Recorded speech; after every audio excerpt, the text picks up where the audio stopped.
Le début de l'audience ne laissait pas présager une telle sentence. Quand vous êtes disculpé sur les principaux chefs d'accusation, forcément, on ne peut pas s'attendre à une peine aussi lourde et avec une telle volonté d'humilier. Parce qu'il n'y a pas d'autre mot. Pourquoi humilier? Pourquoi vous trouvez que cette peine est humiliante? Je pense que le mandat de dépôt avec exécution provisoire est humiliant, puisqu'il s'agit de faire en sorte que, de toute façon, il aille faire un passage en prison.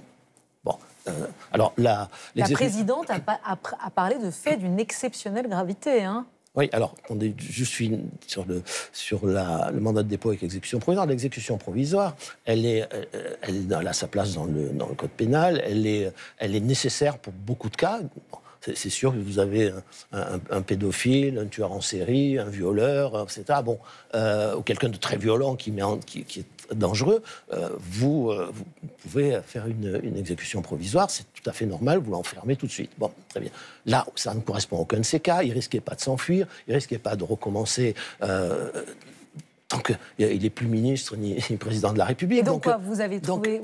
il s'agit de le mettre en prison. Vous savez, c'est la même histoire que celle de Mme Le Pen. Je suis l'avocat ni de l'un ni de l'autre, mais quand on dit je ne veux pas qu'elle se présente à la présidence de la République, bon, et donc je fais une exécution provisoire. Donc vous êtes en train de nous dire que la justice est politique à vos yeux? Pas du tout. Moi, je ne rentrais pas sur le terrain de la politique. Je pense qu'il y a un problème avec la justice. Si vous permettez, avant, juste, moi, j'ai éprouvé aussi une très grande tristesse en entendant ça. C'est quelqu'un pour qui j'ai beaucoup d'estime, beaucoup d'amitié, et donc ce qu'on lui fait est quand même très, très dur à vivre. Voilà. Ensuite, politique, non, pas seulement. Il peut y avoir, il y a des magistrats politisés, mais ils ne sont pas tous politisés. Simplement, il y a aujourd'hui dans la justice une forme d'ivresse de toute puissance. C'est-à-dire, il n'y a plus de limite.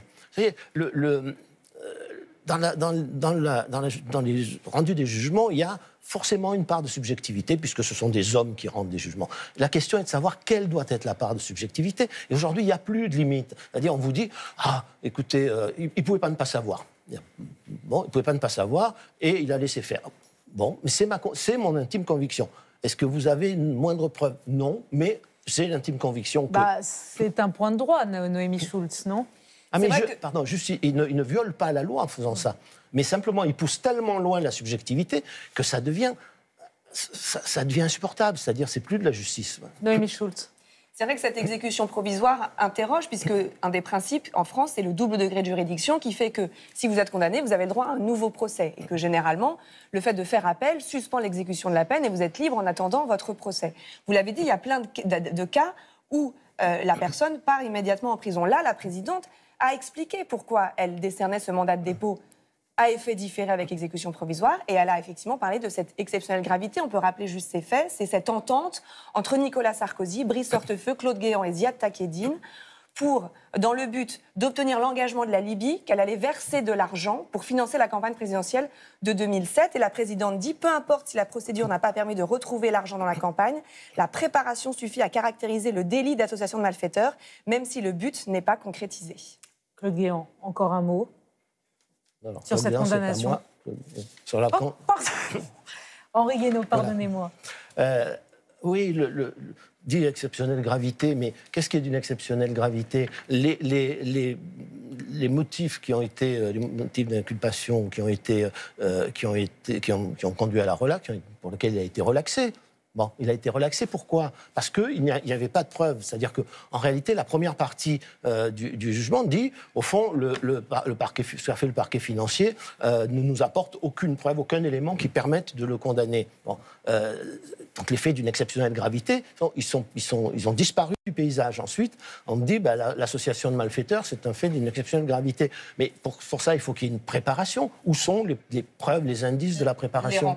Les rencontres. Mais les rencontres, c'est personne ne sait ce qui s'est dit dans ces rencontres. Mais là où moi je suis quand même, au-delà même du cas de Nicolas Sarkozy, du mal qu'on lui fait sans avoir de preuves, il y a une deuxième chose quand même qui est dramatique dans cette histoire, c'est c'est une sorte de coup d'État judiciaire contre la séparation des pouvoirs. Pourquoi? Parce que pour qu'il y ait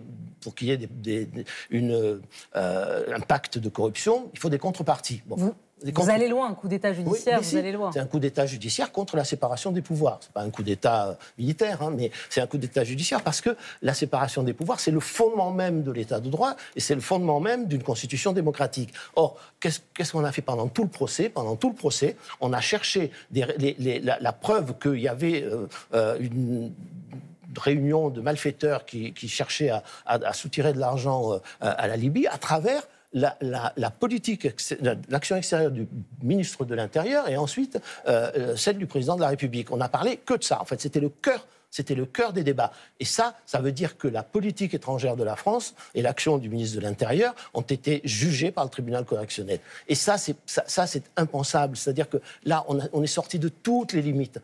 Là, vous mettez en doute quand même l'indépendance de la justice. Non, pas du tout.